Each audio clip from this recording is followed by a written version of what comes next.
And we are live. Pew, pew, pew, pew, pew. Thank you guys so much for joining us. I am about as excited as a human being could possibly ever be in their life because today marks the very first day of Slumber Party Live, interviewing Elphaba's edition. Oh, And we have, there it was. Oh, what is happening? I'm getting like some sort of, are you hearing that? Am I no, crazy? I don't hear anything. What are you hearing? Oh, there was an ad playing on the YouTube, and I was like, "What is that? Is Julia playing music right now?"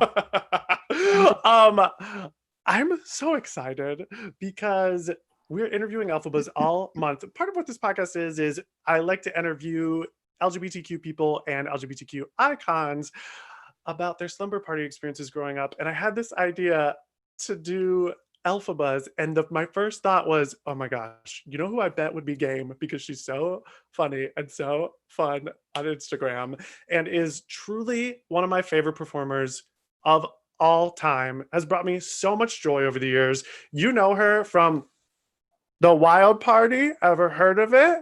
As Queenie. You know her as Elphaba, both on tour and on Broadway. She has a new movie coming out called Big Time Adolescence with Pete Davidson. Ever heard of him? And you know her as Peppa Mama on Instagram. Ladies and gentlemen, please welcome to the stage, Julia Murney. what? Okay, talk about your outfit first and foremost. Well, first of all, where are they? I can't even tell where they are. Oh, they're there. They're the antlers.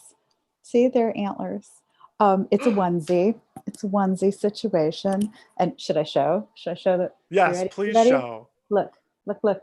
Oh, I have a little tail. Mm-hmm. What That else is can really you the only want? way to tell Sorry. people that you have a little tail is to do it I in that have a voice. little tail. I have a little tail. Yes, that was one. Wait, this is crossed over into something else. Um, yes, and I will tell you because reminder, we're about to be in July. This thing is like a not even a flannel. Like it's a long. I'm sweating my ass off. Me Um, too. yeah, because it's July. It's about to be July, and I'm in a onesie. But for the love of the slumber party, I will do it. Thank you so Yeah, yeah. much for doing this for the slumber party. When you just said it's about to be July, I was about to correct you. I No, was be you like, know what? that can't I'll be tell you right. this because we skipped spring. We didn't have spring. We had the Rona spring. And we're probably going to skip summer too, not to be like wildly Great, depressing. great. But here we are. The You know what? the Where more I am, time for you to we got it together. Knock wood, we hold it together. And a lot of where people. I am. are I you? was. I was in New York City until a week ago, and now I'm up at my parents' house. Hence the lovely Japanese print blocks behind me. I'm in there like Gorgeous. I'm in their calming room. Like this used to be my room once upon a time, and now they're like bye. And it's uh, like a very calming room. I have to have the ring light on because it's so dark in here that you wouldn't be able to, yeah, see me. they Um, they were like, we loved raising you here, but now that you're gone, this is an acupuncture well, office. well, honestly, I grew up in the city. This was like a weekend house, but now my parents have retired, so now they live here for reals. Got So it. yeah, so I came up here because after whatever it was, 2.5 months, I needed a change of scenery and I needed a little bit of human contact because my dog, while awesome, is not the best conversationalist. I'm working Sometimes on they it. get in good quips, but other Yeah, yeah, times yeah. it's like, watch a Zinging. movie, Yeah. know some pop culture, dog. So yeah, so I was in the epicenter. How Um, was that? If that's okay for me to ask. of What course it's okay. I mean, was it hell? it was weird. Well, it wasn't hell because where I live, like I have a friend who lives across the street from a hospital. That was hellacious for her because she would walk her dog and see not great things happening. Like, it's just there's awful things going on. Yeah. What are Um, you what are you doing to stay sane right now? Is there anything you're watching that you could recommend to the people listening? I'm not really good. I'm not a huge watcher of things until I like force myself to get into it, and then I get all in. I watched Mrs. America, I which was haven't seen great. that yet. I heard it's so Oh, good. Kate Blanchett Every time. is the goddess. I We mean, just watched, the whole cast is awesome, but yeah. she's, yeah. You just Have watched what? you ever seen Notes on a Scandal? No. Oh, I Is have. Do that I have about, words too is much for that you? the, about the English, the politician scandal? No, Oh, they're British, but it's nobody knows about this movie, and I don't know why, because it is truly incredible. It's so campy, but so good. It's Kate Blanchett, Judi Dench, and I would say like Bill Nye or something. sure. Not I'll accept not the that science guy. completely. No, Yeah. no, NIGH. That one. Yeah. Yes, yes. And all I will say is Judi Dench is an obsessive, older, closeted gay person. And Kate Blanchett comes to town and starts teaching at the school where they both teach. And Kate Blanchett starts to do some very bad things at the school, and Judi Dench catches her and then uses it as manipulation There to a stay. student involved? Is there a student involved? Yes. I've seen this. I've Yes. seen it. I've seen it. I just have no memory because I'm an elder witch and it's just, I'm old. Not you're a legendary witch. For those people watching and listening, I saw Julia in Wicked Oh, you in did? Cleveland, Ohio. Oh yeah. I didn't Oh know yeah. that. Oh, I can't believe I didn't tell you that.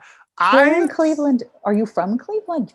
I'm from Sandusky, Ohio, like an hour Sure, sure, sure. outside. I know So we Sandusky. drove an hour to see you, and we knew who you were because of the Wild Party album that we had listened to over and over again. And me and my high school friends we were freaking out. And then I met you at the stage door, and you Did, were so oh, sweet. that's the picture.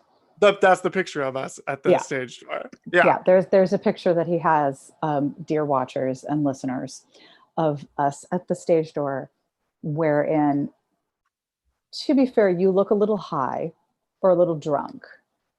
I look, And I might have been. you may have been, and I hope you were, but I look like someone who's just gotten beaten up in an alleyway because I was, in the middle of my first run of Wicked. Cleveland, actually, I didn't do both weeks because I had a week off to go and sing on one of our family cruises, the gay family cruises that Rosie O'Donnell and her ex-wife used to do, that Seth Radetsky music directs. So I had in my contract that I was going to go and do that.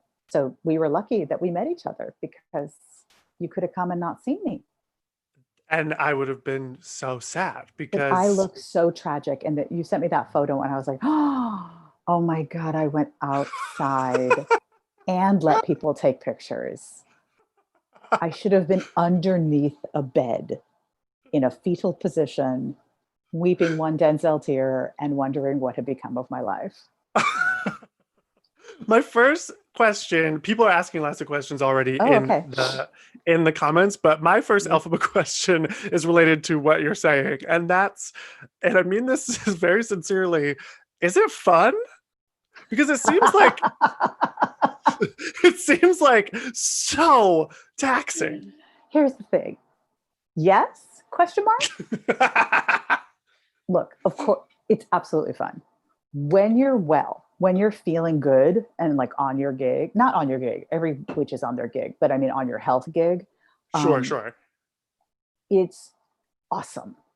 It's a rock star role that's already, that is such a huge, huge hit that like you can, take your Aunt Sally, paint her green and stick her in the cherry picker and everybody would be like, that's the best show I've ever seen. They don't care. Aunt Sally, rock on. Maybe your Aunt Sally would be great. I don't mean to judge your Aunt Sally, but Sal gal. But Sal gal. uh, but when you're not on your health gig, tired is one thing, but I Yeah. mean like swollen, and wrecked and trying to get through. I personally just happened to have a really rough time when I did that show with my health. And you want to do your job so much. You know, it's not like, no, I'll call out tonight ever. Yeah. I was always like, of course I want to try. And there are plenty of shows that I did that I shouldn't have done. And you know, the gift that keeps on giving is finishing The Wizard and I all alone on stage. And you just want to go, oh my God. Just like, here, I'm so sorry. Would you like it in 10s or 20s? I'm going to give it all back to you. I'm giving all your money back. And you don't get to walk off stage and like, and like fight yourself about it. You just cross left and start another song. Always, right? Like you're just always starting another song. So you pretty much don't have any time to beat yourself up, except when you're not doing the show.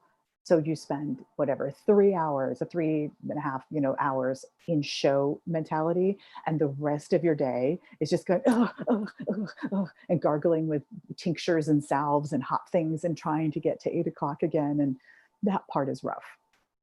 Yeah, I would imagine. And like your social life aspect of it, was that also non-existent? There isn't one. Yeah, there really wasn't. I mean, I tried here and there, like on tour or even in New York, like if a cast member's birthday and everyone was going out, I wanted to at least go out for a second, and be able to. So I tried, but it's just hard. It's just hard. Yeah, it doesn't. I mean, I'm so glad that it's fun and that you loved doing it, but it's like, it does feel like one of those like battle axe type roles where you're just like, I did that. Yeah. I made it through. And there's also there's a weird pressure in the fandom. They are a rabid crew, and you want to satisfy the rabid many, and woe to you if you are not someone's favorite witch, because they like to tell you. Awesome. I learned to. How do you respond to that? Well, I mean, understand that when I did the show, social media was not a thing. That's how long ago I did it. So what was the thing was YouTube, a little bit. It was, whatever. I learned really quickly. One day, because I had nothing to do but sit in my hotel room in my filth and like watch back-to-back episodes of Judging Amy. Anyone? Tyne Daly? Anyone? She was amazing.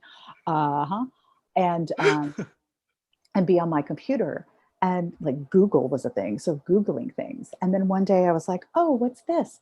There was this thing called, it was like a rude ass chat board called Broadway Secrets. I know what you're talking about. Now to me, and you looked at it? Yeah, because I didn't understand what I was doing. Right. Now to me, a Broadway secret is, how do they make that quick change? Like, how do they do that? It was so, but I'm that much older than you in that I haven't been indoctrinated with this. Like, this is not the boss. And you're right. Like even when like the internet started booming, like Facebook happened when I was going to be a freshman in college. And I remember even when it first started happening for our generation, for any generation, it was like, no, you're right. Why would you think you were going to open a website and see horrible things? But instead, what I did not find was how they made that quick change happen.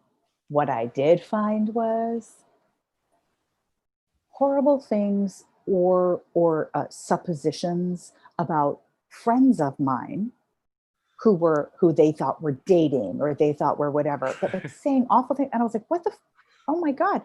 And then I found the one, there were comments about me. And of course, this is the way I think most of our fragile psyches work.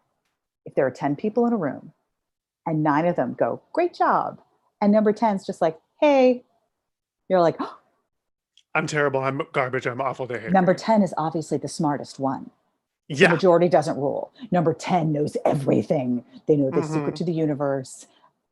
And I came upon someone who said that I shouldn't be playing Elphaba. I should be playing Dr. Dillamond because my vibrato makes me sound like a goat. Well, here's a fun fact, Tour Boy 69 or whatever your handle was, spelled BOI. Here's a fun fact. If you think that I don't already have issues I had to work through about the singularity of my voice and the vibrato that is just natural to my sound, if you think I didn't have times where I just wanted to sound like fill in the blank, another woman who had this straight tone for Jesus, like I already beat you to it. You're just being cruel about it. Yeah. And like honesty without tact is just cruelty. Yeah. And Absolutely. but And that's when I realized, oh, that's why this site that I have stumbled upon exists. It exists because I couldn't, even though I was perfectly aware that I'm just keep calling him Tour Boy 69. I do not remember his actual. I hope it really was that though. but if it was, boy was spelled BOI. You know But it was. yes, but even though I could come very quickly to the logic of he is some 14-year-old sitting in his underwear in Iowa, Mm-hmm. judging away under a pseudonym, still it's hurtful. So I was at least smart enough and not, I was only quasi masochistic. Like I went back to that page like once or twice and I was like, oh, here's a great idea, Julia. Don't go there anymore. Don't go to those Yeah. pages. So I don't. Yeah. So I don't So because don't. they're, but it's hard. The comment section is now blowing up with "We love your vibrato. We stand the Julia Murney vibrato," Well, and thank y'all. I do too. And I think what's so interesting about that, because it's continued on, obviously, and continues to happen on the internet. And we had the Search for Elle Woods girls do a reunion on here, Oh, and I they talked know. about when they started, they like really the same thing, just like they didn't know what the internet was, and the internet didn't know what the internet was, and people were Exactly. just saying horrible things to them. But what you said is so true, and I hope people really take that in. And I want to add to that that honesty without relationship isn't even real honesty. Mhm. Like that person doesn't have a relationship to you. They were commenting on a comment board. So Right. like they could have just thought that they had a funny joke about vibrato and mapped it onto you without even really Mhm. meaning that. You know, And like look, the thing is that like critique and sitting around a campfire and talking about who your favorite Medea was or whatever has been going on since the dawn of time. Like I'm not saying that people shouldn't have their opinions. I'm not saying that, but when the vitriol comes out, and I think that a lot of it comes from, if I may get psychological for a moment, like please. I think it comes from anger inside of you, the poster, and the way you have been treated, and now you get to treat other people, even if it's not a conscious move in that way. 100%. But I also feel like back when this does have a correlation, I promise. Back when they did the Sound of Music live on TV, Yo, remember? yeah. So it Oh, was I like the remember. first one of that chain of shows that they did. Live musicals, yeah. Right. And I was at a dinner party with generally a bunch of gay men I did not know, and weird, but true. And I knew a couple, which is why I was there. And I hadn't seen it yet, and it had just aired. And they went in. They started being just so bitchy and so nasty. And I couldn't hold it in anymore. And I was like, hi, what's funny? You guys know they didn't do the Sound of Music to you, right? They just did the Sound of Music. It not being your bag, 100% your prerogative. But I know that friends of mine who have children sat there with their children and the kids were like, So a bunch of kids fell in love. So you can not like it, but like to be so nasty about it, for that to be the sport of the evening, Right. I got very defensive about it because I have been the subject of that. And so I got really defensive about it. Yeah. And not to be like full Brene Brown on this podcast, but Do it. she always says, you're in the arena. These gay men sitting at a dinner table are not in the arena. They had no I mean, maybe, I don't know their lives, maybe they're performers or maybe they, but like you have, like you're saying, have been in that arena before where you've had to deal with those lions and those people coming at you with swords and the fucking And people tigers saying and shit to you. bears. Oh my. Oh my. Oh, I brought it back around. I brought it back around. I mean, and to be fair, also, like, as much as you can say how tricky the fandom for Wicked, for example, can be, it's also delightful. You know, like it's so special.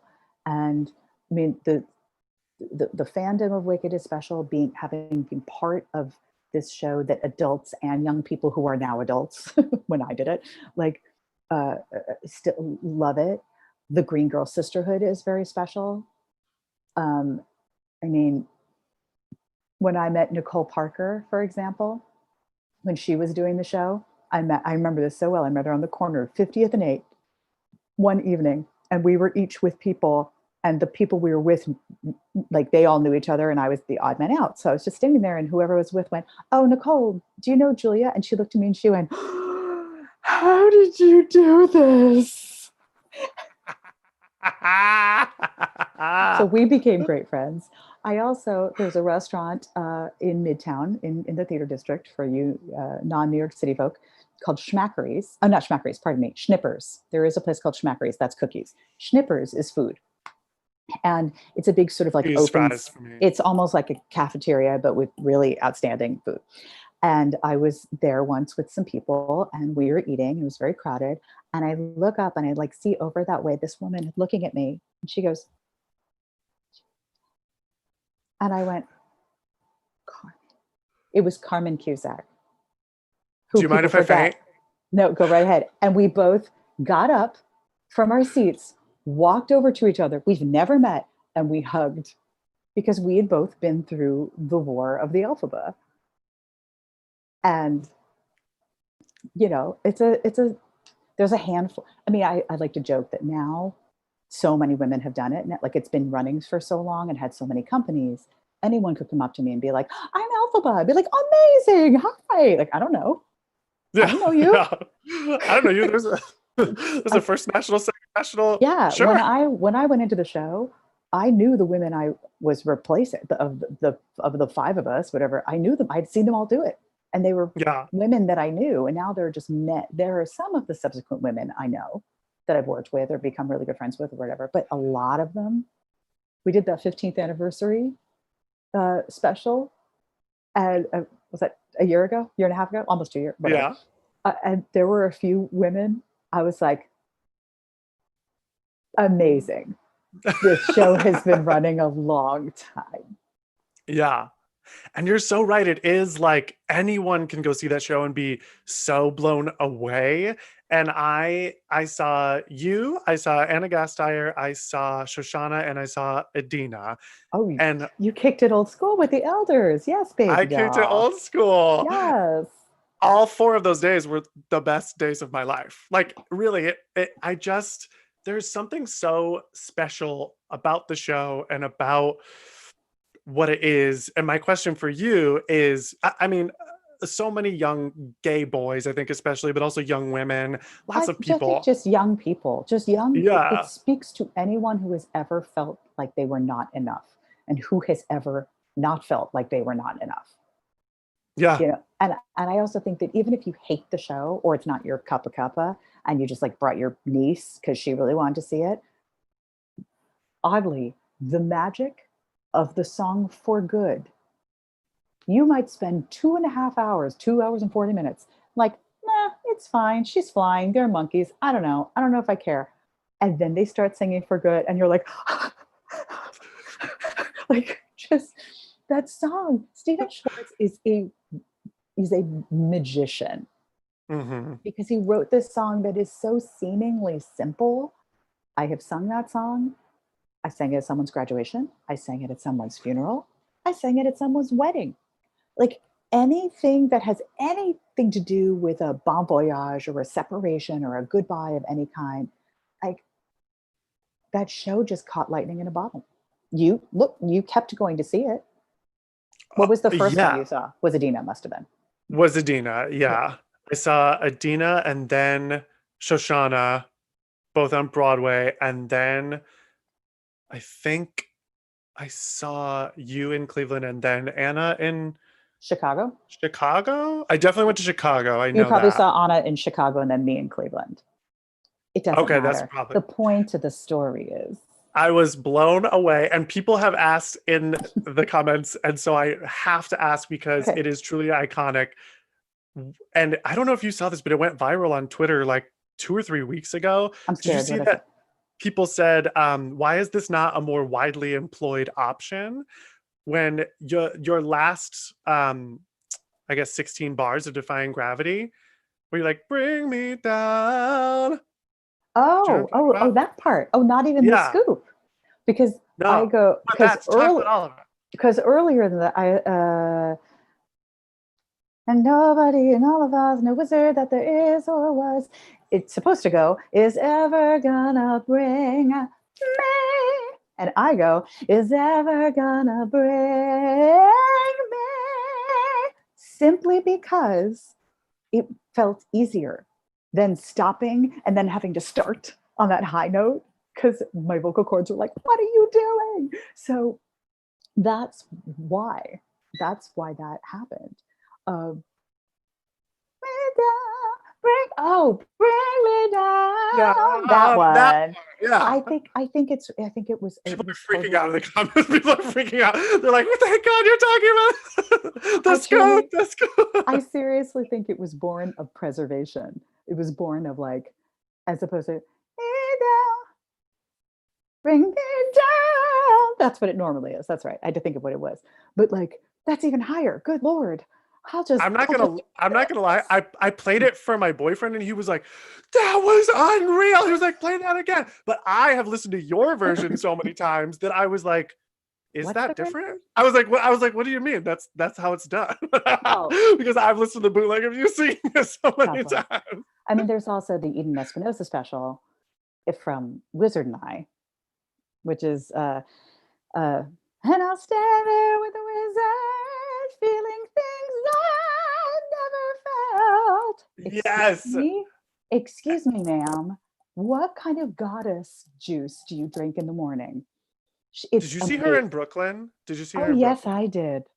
Me Oh, too. yes, I did. And let me tell you, at the end of that show, I stood and screamed, and I wanted to turn to the audience and be like, you stand up. Do you know what these people have just done? You stand up. It was the most insane singing I've ever seen I live get in very my life. passionate. Her and Ramona Keller. I was And like, what Karen is Olivo, it's oh my God, yeah. bonkers.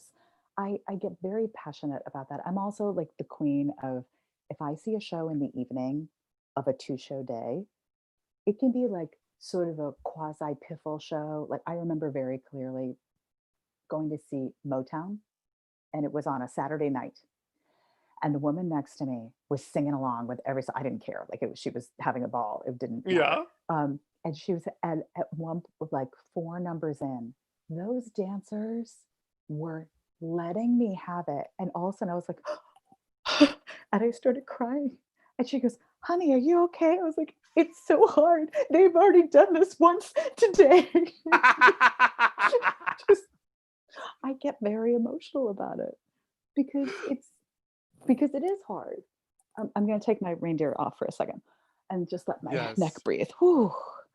This is my quarantine hair. Look at it. Yes. It was so long and stunning. I could be the share stand by now, but no. Hello, come on.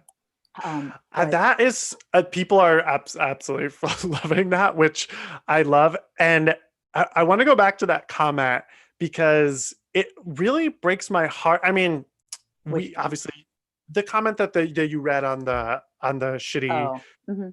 blog or Dillman. whatever. Dr. Dillman. It's Mhm. the Dr. Tillman comment Let's call it what it because is. it's knowing so many. I mean, you obviously know a lot of Broadway performers, and I know a lot of comedians. I know a lot of people that like we read this shit, and it's like that is especially so frustrating to me because you're. I don't mean to like embarrass you and like make this about this, but like I love your voice so much. It is so unique and so special. So to have somebody say something about it that makes you think the opposite of that is so shit. And it's Like, hard. It is like, it is.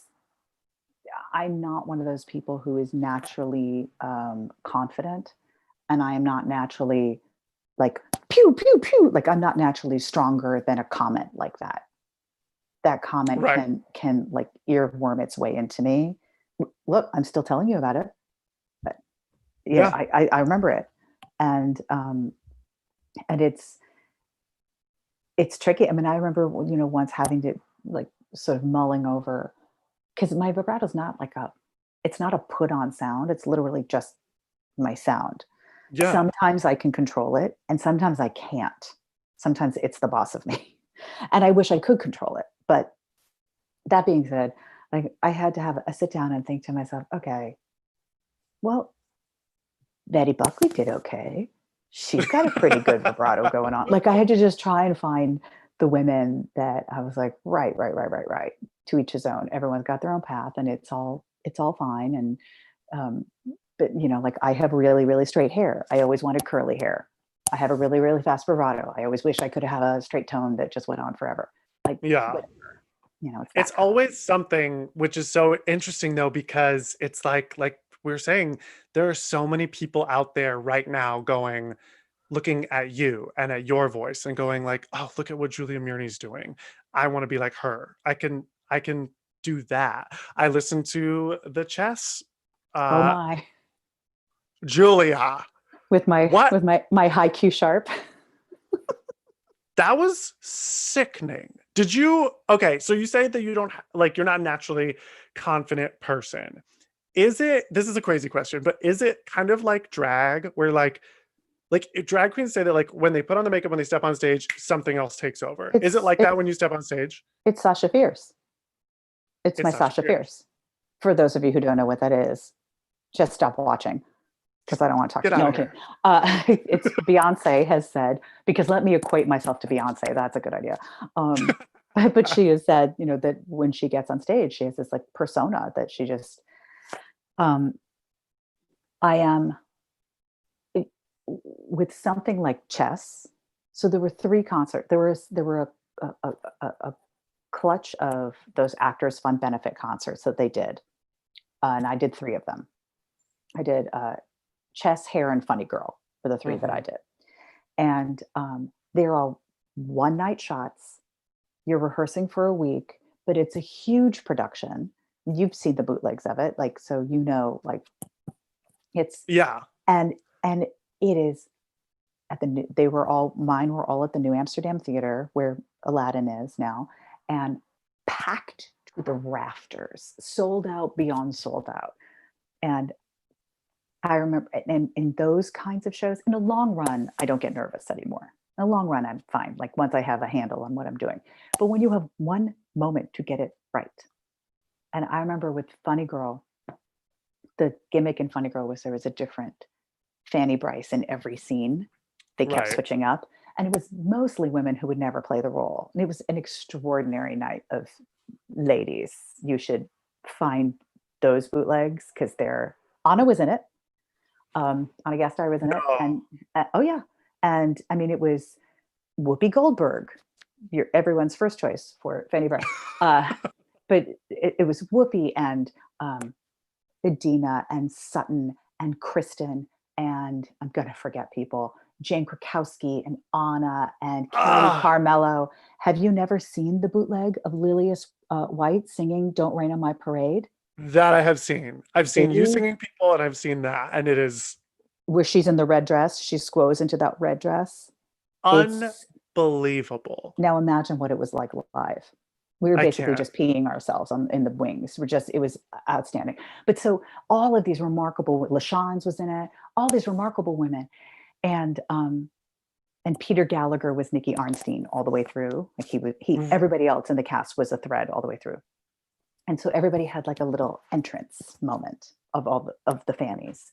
And he and I were standing in the wings and we had our arms linked. And I went, and he looked at me and he went, "You're going to be fine." And I was like, "I am going to be fine." Because he's dreamy and he's telling me I'm going to be fine. And we went on stage and, and did the thing. And Chess was very similar. I mean, I did not know that show. I had done a concert version of the show, believe it or not, in Nyack, like a couple years earlier, where I was Svetlana, and who was the triangle? It was Lauren Kennedy was Florence, Brian Darcy James, Damn. the Russian, no, who sings Pity the Child? The other guy. He was the American. And I want to say Rob Evan, I think, played the Russian. And in that particular production, just fun fact, One Night in Bangkok was definitely performed / rapped by one Shoshana Bean. You're welcome. Mm-hmm. On purpose? Like, as a joke or like for real? No, I think it was for real. She slayed it. Anyway, she always does. So I really didn't know the show when I'd done that concert, and I kind of, in an awful way, only paid attention to what I had to learn because I was busy doing something. So I was Svetlana, like they switched that show up a lot, like who sings what. So I learned what I had to learn, and that was that. And so then for the Actors Fund concert, I was supposed to be Svetlana again. And this pop star called Lara Fabian, Lara Fabian? Shoot, I wish I could remember. She had one hit. She's got a voice on her. Anyway, I forgive me, I can't remember. She had to drop out. And I was in Australia, and they contacted me in Australia, and they're like, "Hey, we want to bump you up to Florence." And then now the reaction to that is supposed to be, "Oh my God, really? Okay." And I was like, "Oh, but I've already practiced my Svetlana music walking on the beach in Australia, and I don't know how that one. It's so high. It's so much singing." Ridiculous. Then I got over myself. I was like, okay. And I stole that high Q, that Q sharp that I sing in, what's that song? Nobody's Side. Right? Yeah. I stole that from, I want to say it might have been a Swedish recording. I heard some recording of it somewhere. I don't know who it was. I don't know what it was. And they did something like that. And I was, word to the wise, don't mess around with stuff like that in Seth Rudetsky's presence, because you do it, and then in his apartment at the piano, and he goes, "You're doing that," and you're like, "Oh no, I can't." He's like, "No, you just did it. You're doing it." So, but in the true, I beat myself up. Like,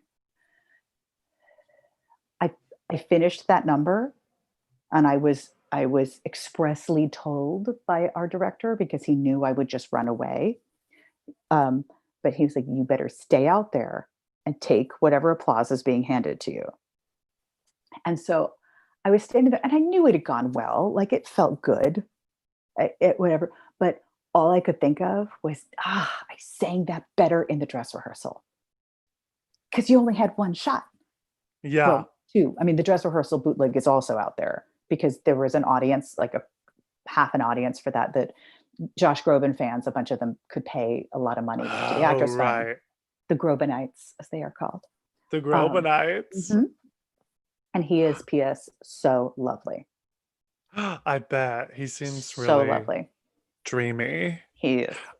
When Trey Gerald in the comments asks, do the physical demands of playing Elphaba ever escape you in the run of your contract, or are you always aware and accessing the demands each moment? Like, I think what he's asking is, like, are you does it ever get to a point where you're like, all right, I've reached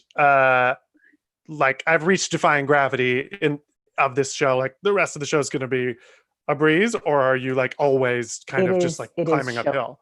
for me. I cannot speak for any other Green Girl, but for me, it was a show by show experience. Because there were some nights when you're just like, I feel good, fantastic. I feel like in the center of this, blah, blah, Yeah. blah. And Kendra, my Glinda used to call me Polly Pickup because I'm one of those people who, like, if I see a hairpin on the stage that has fallen out of some wig, I get panicked. I'm like, it's going to fall into the track and then the show's going to break and we're going to have to stop. So I always find a way to pick it up. But like to work it somehow into the scene, like I could not leave well enough alone. So like some shows I could do that and just pay attention to hairpins on the floor and playing the scene with Kendra or Sebastian, or, doing the whole thing. And then there were other nights it was like a checklist, like Wizard and I done. How many are left? How many are left? And I mean, certainly No Good Deed was my favorite to sing, partially because I just think it's a great song, partially because she's like in full command of her wickedness and her womanness. And also, frankly, because it's the last biggie. Yeah. The rest is sort of a coast. Yeah. And if you get through that, you're like, oh, thank you, baby Jesus. But I mean, in terms of any long run, that's the longest I've ever done a show. So it's a year and a half, basically. It gets tricky because as soon as you let your brain float to like, oh, I need milk. Ooh, I didn't pick up milk. That was my line. Whoops. Like, and it's not like the audience has seen you turn away and go inward and think about milk, but you did. And it'll always kind of come and get you. And sometimes you just need, sometimes I would say lines, I would give completely different line readings just to stir it up because it feels like you're losing your mind after a while. Yeah, I'm sure. I did the 50 Shades musical off Broadway for a year and a half, and that was the longest I had ever done anything. And it was like after about 100 performances, you start to get like, oh my God, I guess there's got to be a new way to say that.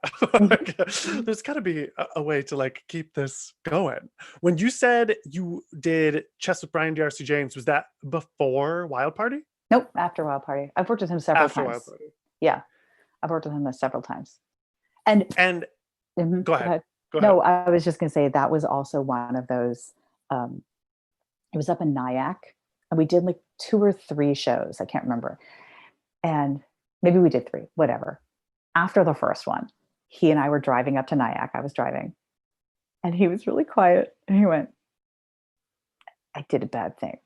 And I said, what did you do? And he went, I went to the place you said we're not supposed to go. But I went, because what did exist at that point was all that chat, which I call the devil's tool. And he was like, I went to the devil's tool. And I went, Brian, we have discussed this. Never when you're in a show. Maybe never, ever, but definitely not when you're in something. And I went, what did they say? And he said, they said you were shrieky and piercy and I was chumpy and dumpy. And I was like, there it is. But here's the kick. I could almost guarantee that Tour Boy 69 or whoever it was that said that was also probably came to every performance we did of Chess in Nyack. And exactly. Was people at the door saying, will you sign this? So you're like, are you Tour Boy 69? And so for the rest of the weekend, he called me Shrieky Piercy and I called him Chumpy Dumpy. I love that. Take the power back. But he also, like, he did a whole riff inside his Pity the Child, and he went into Hey Jude. Like, there's like a second, and it went too high for him. So he started going, na, na, na, na, na, na, na. For my money, it totally worked. Will you tell the story of getting Wild Party? Of how you... Sure.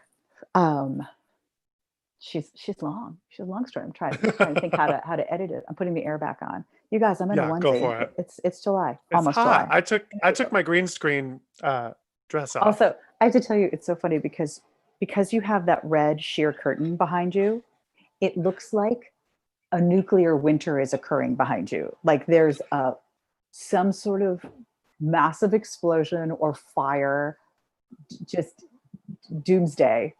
And Julia, I'm here for there it. might be. There very well might be. There might be. If I open that window, Lord only knows. Someone shot a firework off in our yard. Oh, what did you just knock over? You know what that was? It just I fell. don't. I'm glad it just fell because What happened? this is the Grimmery. Wait, can we talk about this? I found this very. It's stunning. It's so. I mean, it's gorgeous, and I just missed asked it for it for Christmas. I know. I looked for you today. I was like, no, I'm not in there. But okay, this is sort of disturbing to me. Are people born wicked? What is this? Who color coded that baby naked? I don't know, baby. but like that baby like just had its umbilical cord removed. That's a new baby. I'll give you a good Grimmery story. You want a good Grimmery story? Yes, please. I don't know if I've told Adina this story, but I'm going to tell you now. Oh my God. I was doing Tommy in Oklahoma City. And I had to get my hair done. I had to get my roots done for some reason or another. I think I was much blonder at the time. And the guy who was my dresser in the show, his boyfriend was a hair guy in Oklahoma, in OKC. So he's like, you'll go see him. I was like, okay. So at the same time, I caught a cold, terrible cold. And so I'm just all stuffed up with a whole mess. And I get there and his boyfriend's like, you just come on in, you just sit down. We're going to take care of you. I know you're not feeling well. You don't have to talk. It's fine. It's fine. He takes me over to the chair and sitting on his station is a copy of the Grimmery. And I was like, you have a Grimmery. He's like, oh, yeah, it's the boss's. And he's a really big fan of Wicked. And he was wondering if you would sign it. And I was like, okay, sure. So I sign it. He goes on his way. Let's say 25 minutes later, I'm all tinfoil head, like getting all the roots done. I am roomy-eyed. I am snot everywhere. I'm a mess. I look in the mirror and walking in the mirror, I see a woman and about a 12-year-old girl walking in, and the girl is holding a copy of the Grimmery. And I was like, ruh-roh, what's happening? What's happening? And they walk in and they walk up to me, tinfoil head, snot coming down, eyes running. And the mom leans over to me and goes, Miss Menzel?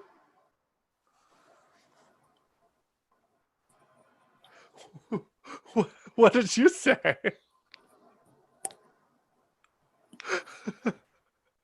Just take it in. Just take it in for a second.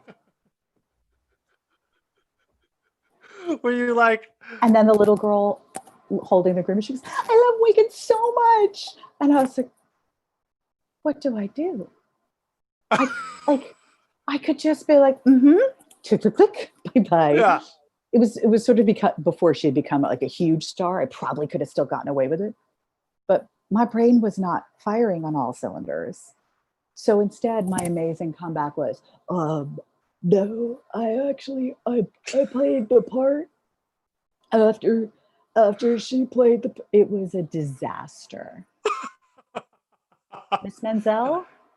Nope. What you should have done, you should have pointed at your this stuff and you were getting your hair dyed, right? Mm-hmm, mm-hmm. You should have gone, Queenie was a blonde on her age.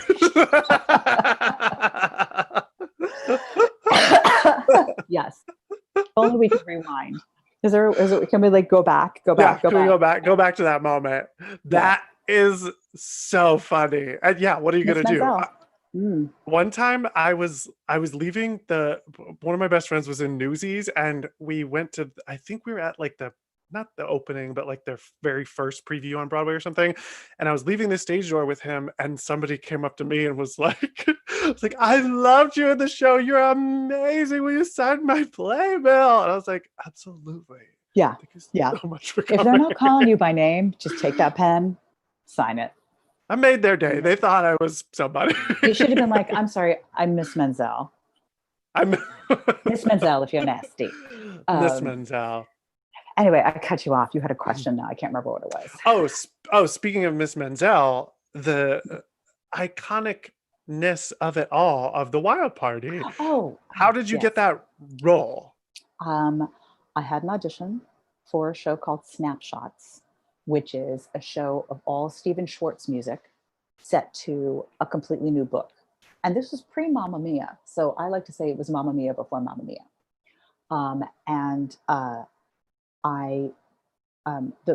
The gentleman who kind of adapted the whole thing and was directing it was a guy I went to summer camp with, which is the only reason I had an audition, because I certainly had no career. And I was just excited because I thought maybe Stephen Schwartz was going to be there, because he wrote Godspell, and that's how I got my equity card, was doing Godspell. And he wrote Pippin at a theater that doesn't exist anymore called the Colonial Theater in Westerly, Rhode Island. Damn. And I got it because 2 days in, the director, who was high all the time, realized it was a mistake in a 10-day rehearsal process to not hire a choreographer. There was like more dancing than he was expecting.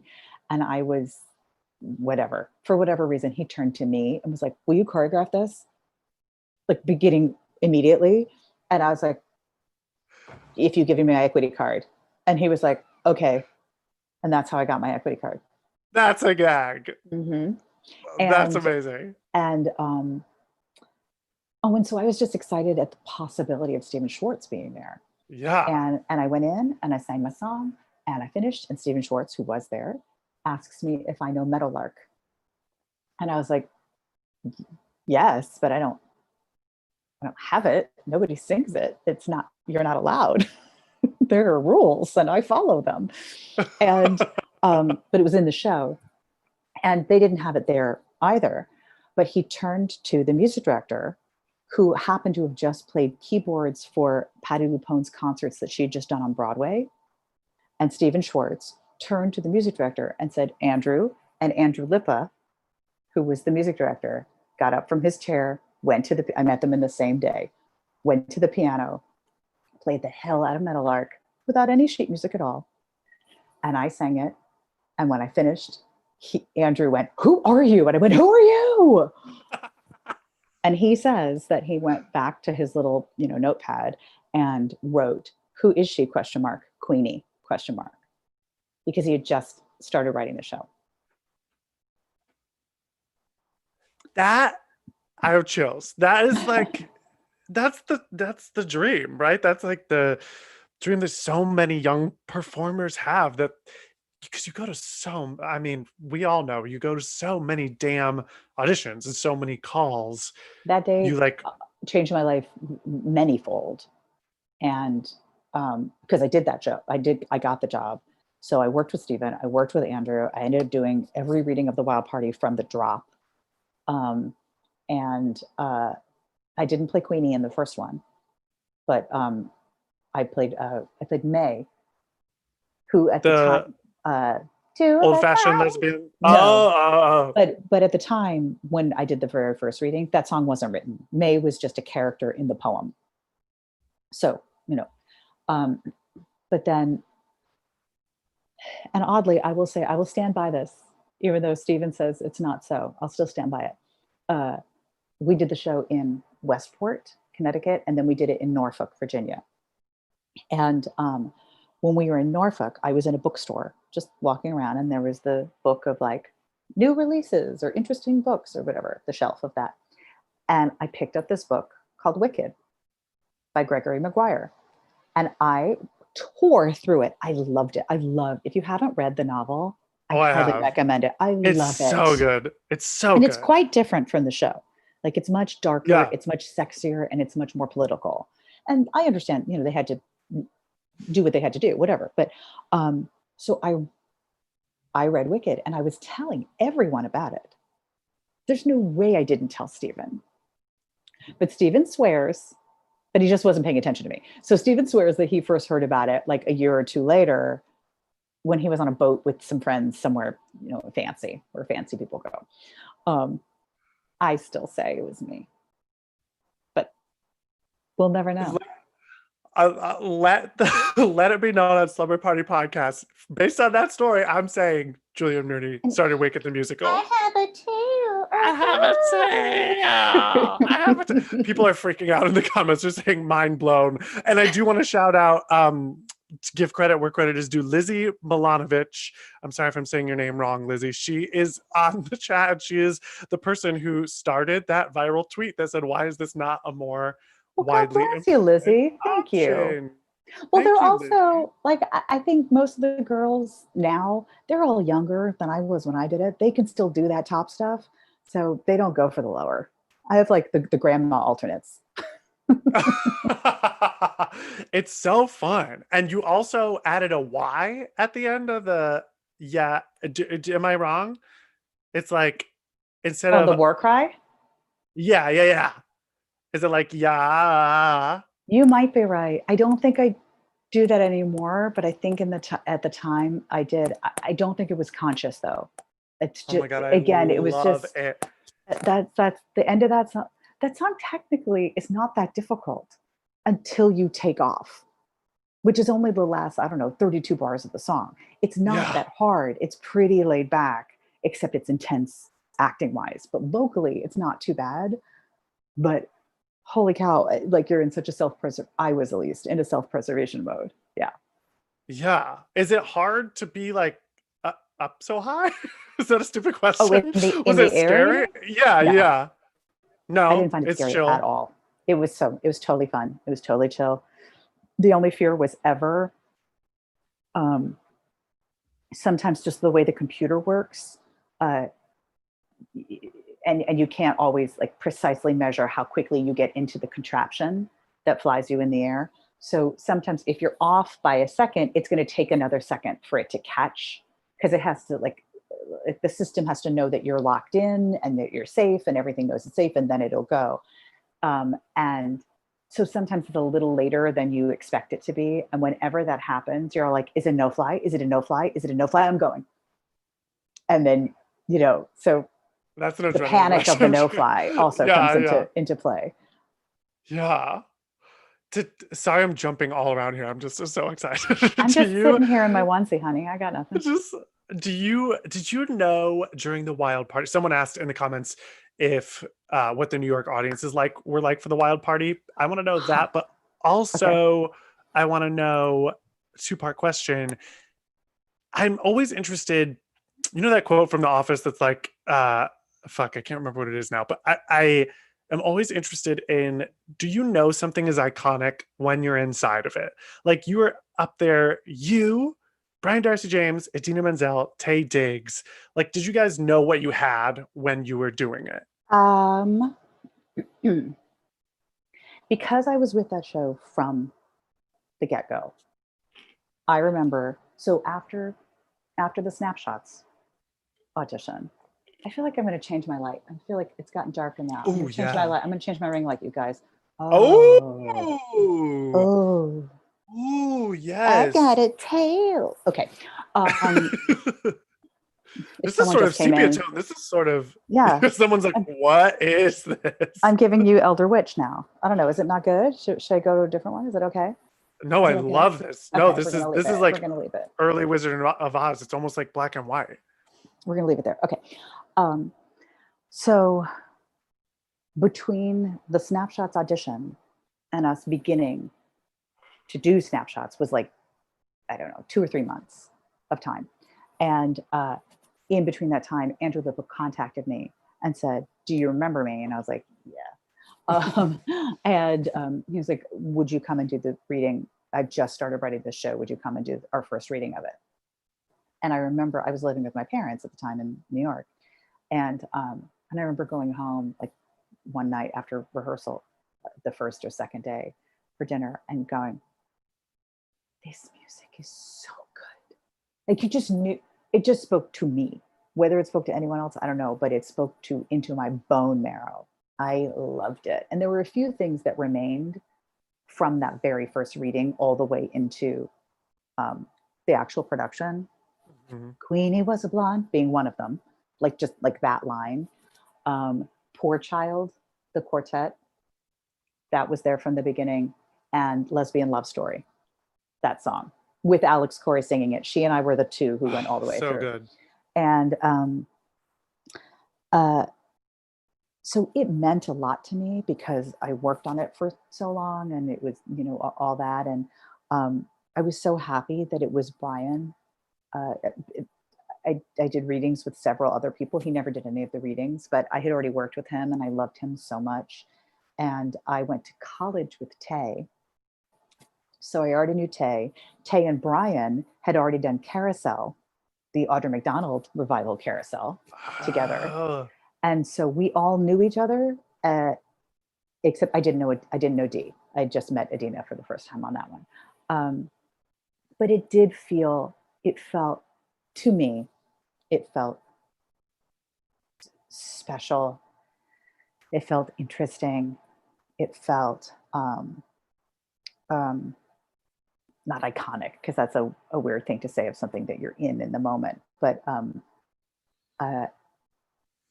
and then we did our first dress rehearsal. I mean, our only dress rehearsal, our final dress, rather. And to have an audience and feel them react the way we thought maybe it should have been reacted to was really cool. But then the interesting merry-go-round, the horses go up and down, was that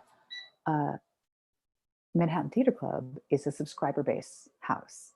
And a lot of the subscriber base is old. Surely of a certain age. Hi, Pepper. My dog just came in to say hello. Hi, Pep. Sweet baby girl. So cute. And I'm going to have to get her up here because she's going to stare at me. And she's get her up there. Come here, Pepper. Anyway, so come here. Ready? 1, 2, 3. Oh my gosh. Hi, puppy. This is the love of my heart. Okay. Oh, so cute. Can you lie down? Great. Or you can sit on me, whatever it's going to be. And here we go. Full star. Just a complete, she doesn't know any number but 0. I keep telling her go to 6, and she's like, go to 0. It's 0, mommy, 0. Center, down center, all right? So I'm so distracted by my own audience base. So Wild Party is not raunchy, about a nice group of people. There's kind of no one to pull for. They're all sort of horrible. Mm-hmm. And some worse than others, but then some, there are moments, like there was a moment in the bathroom area of the apartment where there's a toilet, and Adina fully flipped that lid up, pulled down a set of underwear, sits on it, and there's a pee sound effect. Some people did not want to see that. Mm-hmm, mm-hmm. Some people didn't want to hear the curse words. Oh, I'm sorry. Am I not paying enough attention to you? Do you see the paw? Do you see this? She said, hello. What I have to manage with. So we would have like rapturous audiences, and then crickets. And then sometimes crickets with a mix of either people who were like fans of Tay from How Stella Got Her Groove Back, or like it was the most special part, oddly enough. So we opened, we still felt kind of like it was a buzzy thing. People were showing up. Like one night, Jennifer Holliday just got a single ticket and came to see the show. Things like that. Yeah. Like Freda brings Liza to see the show. Like, were you freaking out? We didn't get to meet. We didn't meet anybody. Did you know that they were out there though? Like before you stepped on stage? No, thank God I learned about Jennifer Holliday at intermission, which I wish I had just never known at all, because all of a sudden it was like, whoa, I can't. Yeah. Dreamgirls is my number one. And, but So like it was becoming like that. And then we opened, and the whole plan all along was we were going to move to Broadway. Yeah. That was the plan. And like 2 days before we opened, we did something like a $50,000 photo shoot for our ad campaign for Broadway. There's no other reason that the To producers were do a putting 50, forward. yeah. And that was the day that any of us who were the holdouts, who were like, everyone remain calm, and who was mostly like me and Alex, Corey, and Brian. And that was the day that even we were like, oh, we're moving to Broadway. Okay, cool, cool, cool, cool, Yeah. cool, cool, cool. That's what's happening. But what we did not see coming was the New York Times. He did not enjoy it I at didn't know all. that. No, he did not enjoy it. He did not enjoy it. It Isn't was that rough. crazy? Isn't that crazy that that one person, I think, It was I mean, also, again, we're talking about pre, not internet, but pre power of social media days. This is yeah, 2000. yeah. And back then, the Times absolutely made or broke you. Oh, yeah. Even by I the remember, time I remember Wicked, my friend, sorry, go ahead, go ahead. I was just going to say, even by the time Wicked opened, which was, what year did Wicked open? Maybe? 2003, I think. 2003. No, I think it's farther than that. Later than that? Wait. It's 2000. gonna be 17 years this October. If you want to do that math, you're welcome, but I don't want to do that math. I don't want to do that. But yeah, Whatever. 2003. Okay, whatever it is, whatever it is. Even then, uh, it was still like Wicked didn't get great reviews either from the Right, Times. right, But right. because Wicked was a whole other thing, it had like the recognition factor of the characters and things like that. That anyway, so we went from our final week of previews before opening from these rapturous audiences to audiences who had been told by the highest paper in the land what to feel.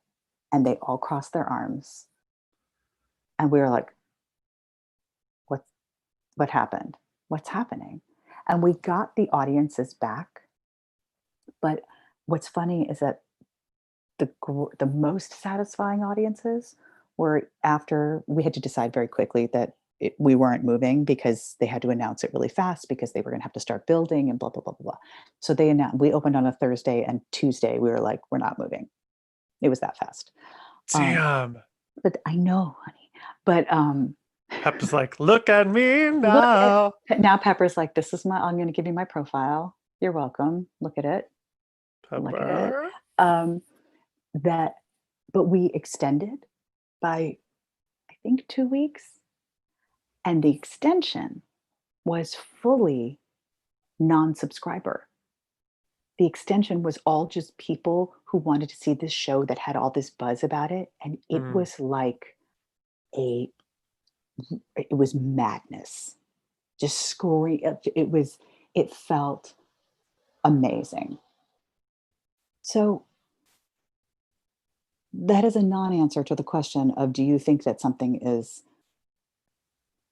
more often than not, I have thought that something is special that I've been in and nothing's happened. It's ended up disappointing for whatever reasons. Um, that You kind happens more of, often.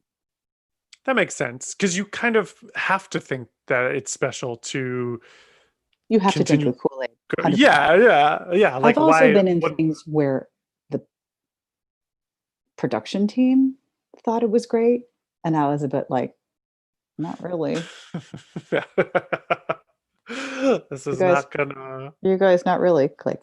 Um, but what you realize is that it all comes. It's just a, oh good. Can you get down, babe? Can you get down?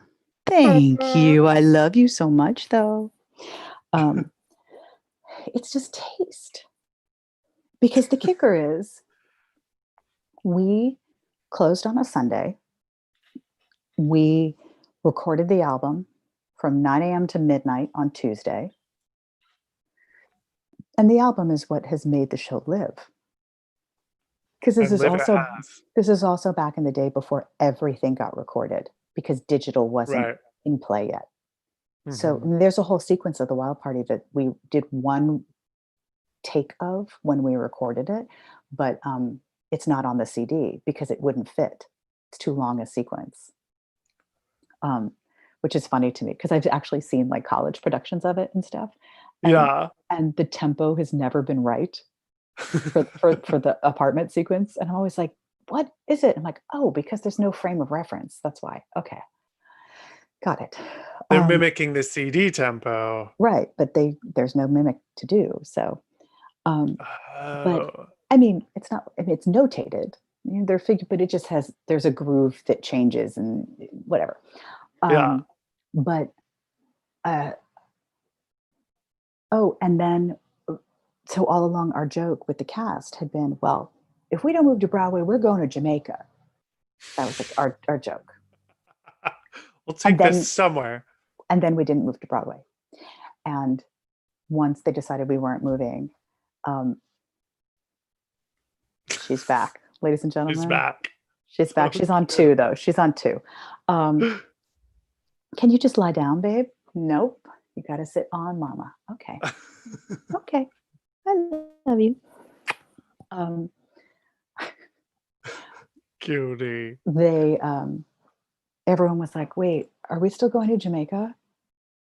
And either it fell to me or I volunteered. I don't know. Anyway, long story short, long story so long. Sorry. The comments No, like, I shut up, love I'm it. going to bed. Um, No, they're like, we're freaking out. We die for Wild Party. we closed on Sunday Someone just wrote in all capital letters, Trey Gerald wrote, and Jen Cody. and Jen Cody. That's right. That's right. Iconic.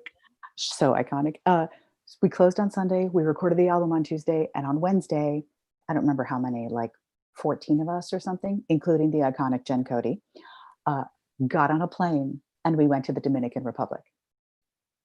For real? For real. I Just made as a it happen. cast party? Oh my God, Yep. that's so fun. And while we were there, the other Wild Party opened. So I went to Did you the know? little, Did you know about it? oh, yes. Oh, yes. Yes, yes, yes. What I were saw it. what were you guys? What were you guys? What was the vibe from your cast with that? What happened there? How did that happen? It happened. The poem that it's based on was public domain. It got a re-release with new illustrations by this amazing man called Art Spiegelman. The book, if you read the poem, it's a relatively short poem. Yeah. Um, and but this book, this new illustration release of it was like at the front at the Barnes and Noble or whatever, new and noteworthy, sort of like when I read Wicked, the same thing. And both Michael John and Andrew found it. And it was public domain. So neither of them had to buy the rights. And they both just started writing. And we knew about each other pretty fast. And the party line sort of became there's room for everybody. They're totally Yeah. different. And they are totally different. I saw the Yeah. other one. I mean, it's except like each show starts lyrically exactly the same Which because is so that's the wild because that's poem. the poem. Yeah. Queenie was, yeah. Yeah. And like generally the plot follows, but then it veers off, like which characters get focus and don't were choices of the writers. Um, so they opened while we were in the DR, and I went to the gift shop of our hotel and bought their like one copy of the New York Times. And we sat on the beach, all of us, and I read the review aloud. He didn't like that one either. He clearly just didn't like the subject matter and Yeah. the characters. And Yeah. it was pretty scathing. And he also like brought us back up in that review. So we felt badly for us. We felt badly for our friends who were in that show who were most likely not going to have a job much longer. Yeah. And Megan Sikora, after I finished, she went, well, wait a minute. We got to do our show and we're on the beach. We win. And we're like, let's swim. And we all ran into the ocean. And that was it. And you know, yeah, it was disappointing. Of course it was disappointing and that we didn't get to move, and we didn't get to perhaps get nominated for Tonys and all of that like jiggity jam stuff. But it never felt like a failure to me. It was disappointing, but it never felt like a failure. That's so wonderful. Not just, I mean, that's wonderful for you. It's wonderful for the cast. But it's wonderful also, I think, for listeners to hear that, because from our perspective, failure is like the furthest thing from what we feel about that. I'm not kidding. I run to that album like all the time. Like I run to, Produced album. Yeah. And it's so he produced it, good. yeah. And I think, also, you know, not a year goes by that um, some new graduate from college comes up to me and goes, "Oh my God, we just did the wild party at school." And like, it's done probably not by the Baptist colleges, but by all the other ones. Those Because it's a liberal big arts schools. cast. Yeah. Like you can, Yeah. and it's got like yummy, chunky songs that you can feel all your feelings singing. And like, it's perfect for that. And so it keeps living and it makes me happy. Yeah, that's really great. And I think I've been talking to a lot of people, especially during quarantine, about goal setting and how it's healthy and fine and good to set goals for yourself, but also so important to just realize that it's the doing of the thing that you Mhm, love that mhm, is what matters. And like you guys did the damn thing. You made mhm. an album and you did the show. Like I'm sure it was disappointing not to go to Broadway at the time, Sure. but I mean, it's almost 20 years later and we're still talking about it, and there's people here freaking out in the mention. Other people are now writing, I also run to the album in the I comments. wanna run to you. Somebody yesterday, maybe on Instagram, and forgive me because I don't know what they're called. Like it's like Broadway Memories or something like that. Put up a clip from that from the B-roll, because that's one of the things that has made Wild Party like go down in like um, sort of mysterious history, is that there is no good bootleg of it. There is a B-roll that was filmed for press that's about an hour of the show, but it's not even like I have it. I've watched it. But it definitely like there are moments like in the middle of oh Lord, what's that song? Raise the Roof. In the middle of Raise the Roof, there's a really long dance break, Mhm. and during which I was standing on a bed and drinking out of a bottle and trying to catch my breath so I could keep singing. And they're all dancing their asses off. The camera is just watching me stand on the bed and drink out of the bottle. And I was like, move over. Things are happening over there that you are missing, sir. And so some of the filming is weird of like what they're focusing on. But because there is no true, full, it's mysterious. And it didn't get recorded for Lincoln Center. It doesn't get, No, really. oh, that made me sad. Yeah. Yeah. That is heartbreaking. So if there is a good bootleg of that show in 20 years, it has never come across my desk. And I have been handed bootlegs at stage doors by people of stuff that I've done that I was like, was I in this? Like,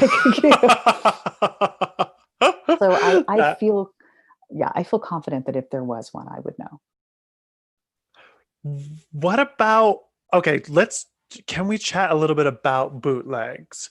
Because most Broadway performers have like such an intense reaction to this. And as a former Elphaba, I'm sure it means something to you. Mhm. What is your opinion on them? Here's my opinion, my carefully curated opinion on Yeah, yeah, bootlegs. perfect. They're not legal. Correct. Not only is no one being paid for that time, and by no one, I mean the performers, the musicians, the writers, the designers.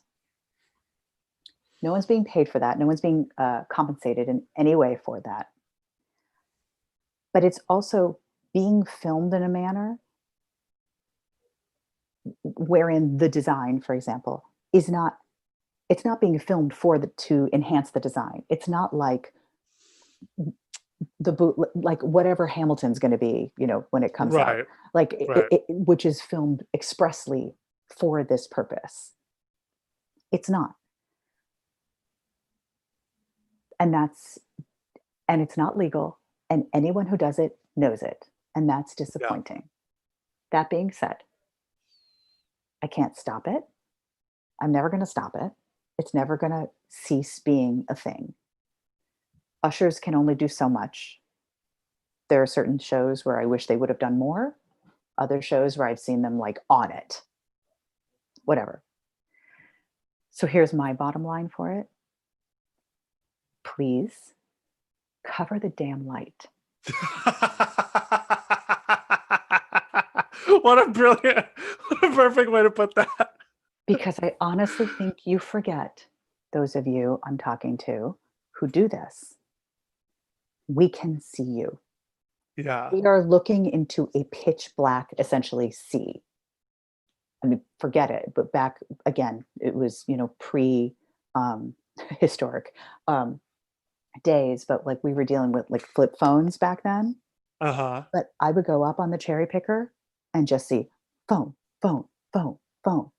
I would see Yeah. lights in the dark. And so then my brain goes, oh, you're filming me. You're filming me. I don't sound that great tonight. This is going to be on YouTube by 11:30. And then I'm not doing my job. Then I'm not telling the story. I'm not singing. I'm concentrating on something that is not what I'm supposed to be concentrating on.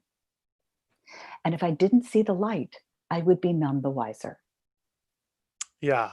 I could It's just so distracting. I could do my job as opposed to worrying about you being illegal.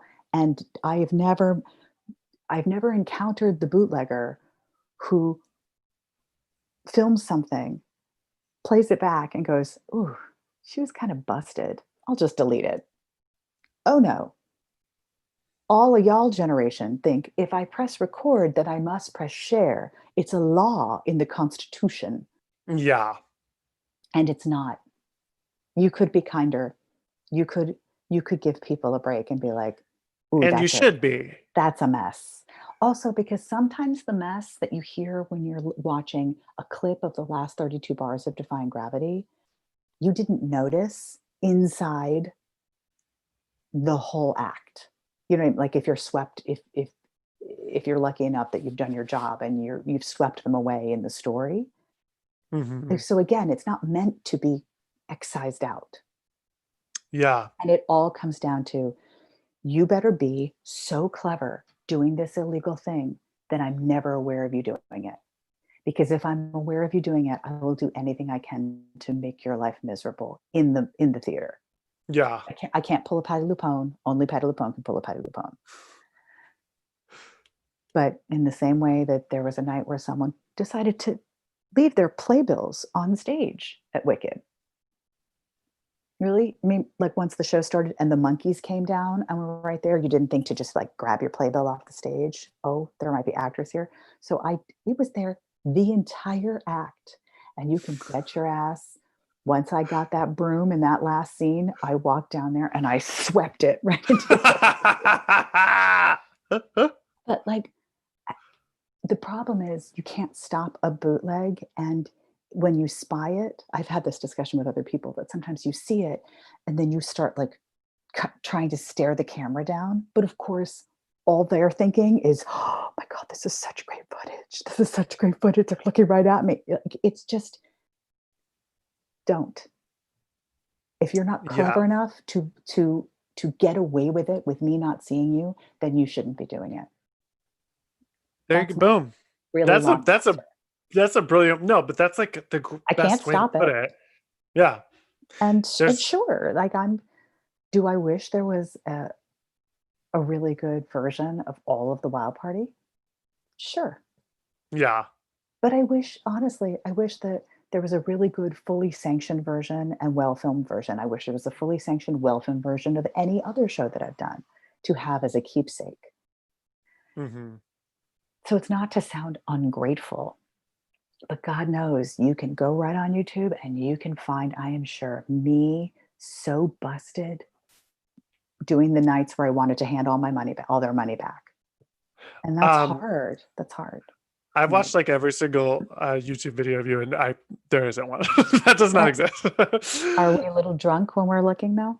Just I think live in about it. LA now, so we're a A little bit juiced up, as imbibing. they Yeah, say. we're imbibing on the legal Sure, materials. sure, sure, sure, sure, No, sure. yeah, that's a very diplomatic and very clear way of putting that, because I think a lot of us are feeling like, I mean, I'm not kidding. I've watched so many YouTube videos of you and of so many Broadway performers, especially right now while we're all sitting Right. around and it doesn't exist right now. There is a part of me that feels like this is beautiful that we have these little snapshots of these incredible moments.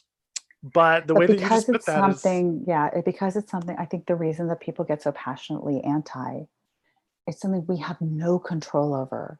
yeah, And if I came into your house and filmed you sleeping and you had drool coming out this side, and sometimes when you sleep, you're real cute, but that particular night you've got drool coming out, and I'm like, share. You'd be like, no, no, yeah. no, don't share that one. Share the one where I'm cute. Well, It's about consent, right? Like you were it's not about consenting to consent. be filmed. There Yeah. you go. That's a good word to use. Yes. I also feel about that it's odd.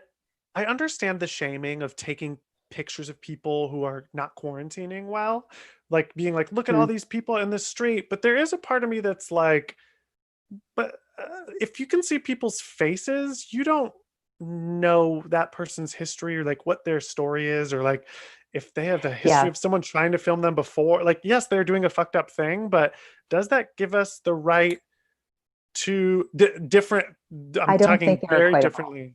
I don't think Yeah, they're equitable. I think yeah, seeing that group of people who were on Restaurant Row on Sunday night, on Pride night, who were smashed in there, and in the entire frame of generally people, you generally can't see faces, but what you can see is no one has a mask on. yeah. Either put on a mask or socially distance. Can you do one of them? Apparently not. Apparently your margarita and your hangout is more important, which is I obscene given the fact that New York City was the epicenter, and we have so far, knock wood, you know, finally had no deaths from this horrible disease. Are you not watching what's happening in the rest of the country?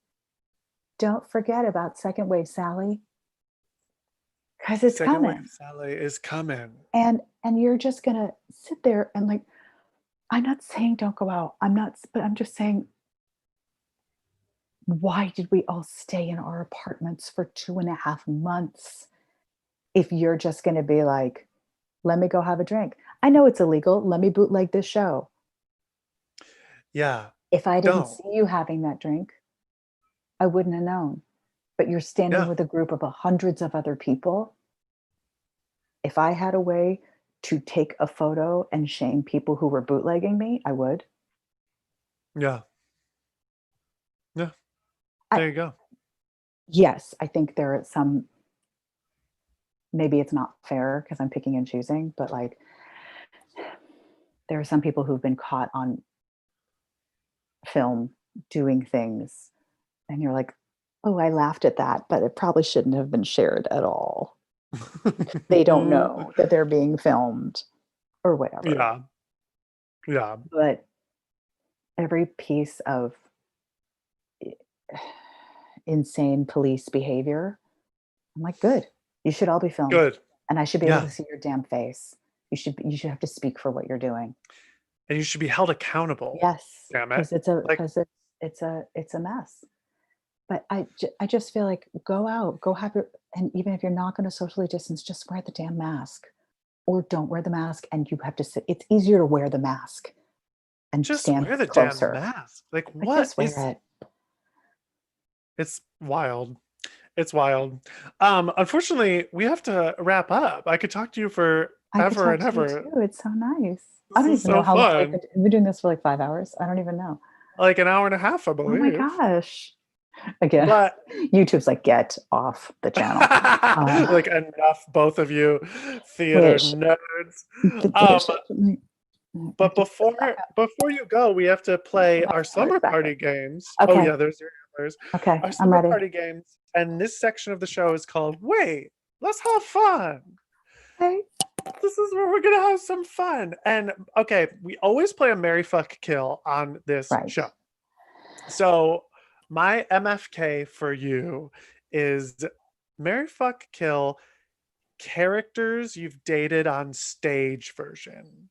These are the characters, not the actors. So Okay. you have to marry, fuck, kill Burrs, Oh. Fierro, and Nikki Arnstein.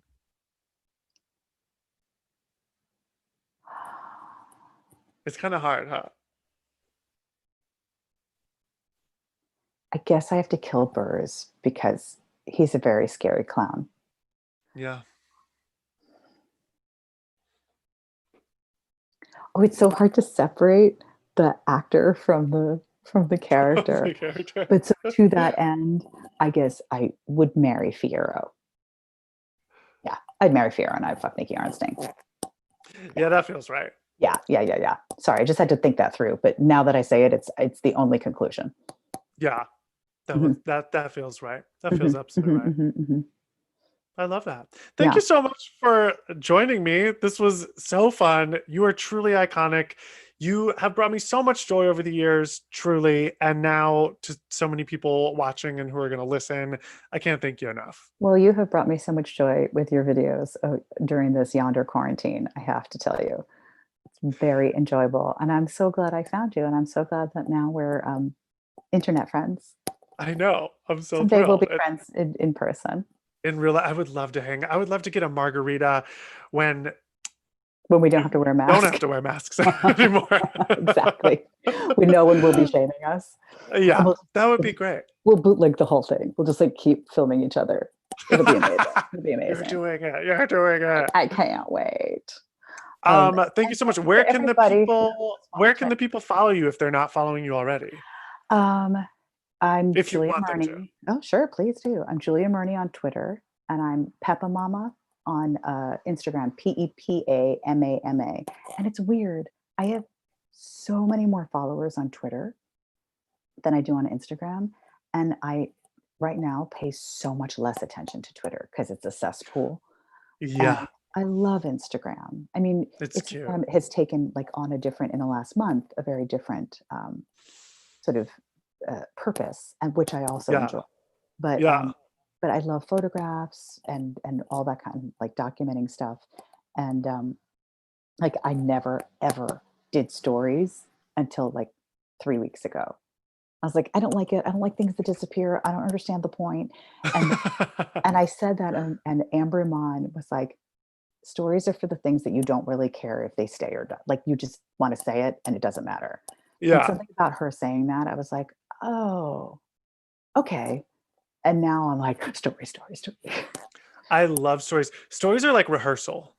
It's I get to try it out. I get to do something that whatever, we'll see what happens. Right. Maybe people are watching. Maybe they're not at all. But that's where people can find me. I'm not on Facebook. I don't do the Facebook. You're so lucky and so smart for not doing that. Just Twitter and Instagram. And and if they want to watch, I have a movie called Big Time Adolescence. I have to take this off. That actually got released because of the Rona. Got released on Hulu in March, so it's up. And it's Pete Davidson and a young guy called Griffin Gluck, who's amazing, who plays my son, and John Cryer is my husband. We're the parents. Amazing! I can't wait to watch that. That sounds so good. Yeah, it's a really and if you don't have Julia's album, you gotta get it. I'm Not Waiting, right? That's the name of it. That is the name of it. This is embarrassing and bad, and I think you're even going to be mad about this. Uh-oh. I know the song Fancy because of you first. No offense to Reba. And I love Reba's version as well now, but I first heard it and I was like, this is good. I was like, did she write this? Do you want a little fun tidbit fact? Yes. On my recording of Fancy, singing backup, there's 3 voices singing backup. Andrew Lippa, Broadway's Montego Glover, Iconic. and Broadway's Michael James Scott. So I My have Lippa, I have Felicia from Memphis, and I have the genie. my boyfriend is watching this on live stream in the other room, but there's like probably a 15-second delay. He did Aladdin with Michael James Scott. I'm just waiting to hear him scream. Because In like 2 Montego and Michael and I all did ragtime together in seconds. 2004.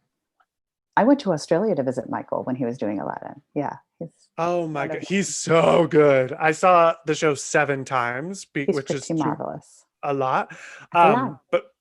But I saw him only one time, and that was the time where I was like, oh my God, he's so good. But those are my He's backup amazing. singers on Fancy. So That's thank you for awesome. thinking that I could write that song. Bobby Gentry is the writer of that song. But thank you for thinking that, because I love it. I was like, it's one of the best songs of all time. Talk about a drag number. That is my all-time favorite drag Have I song. seen a drag queen do it to my version of Fancy? Yes, I have. Have I enjoyed that to the depths of my soul? Yes, I did. And that'll end this podcast, because that is when you know you're truly iconic. Is when a drag queen lip sync to your voice. Julia, thank you so much. This was such a blast. Thank you, everybody, for watching, and have a great rest of your quarantine, everybody. Thanks, you guys. Stay safe. Wear a mask, please. Mask for mask, please. Mask for mask.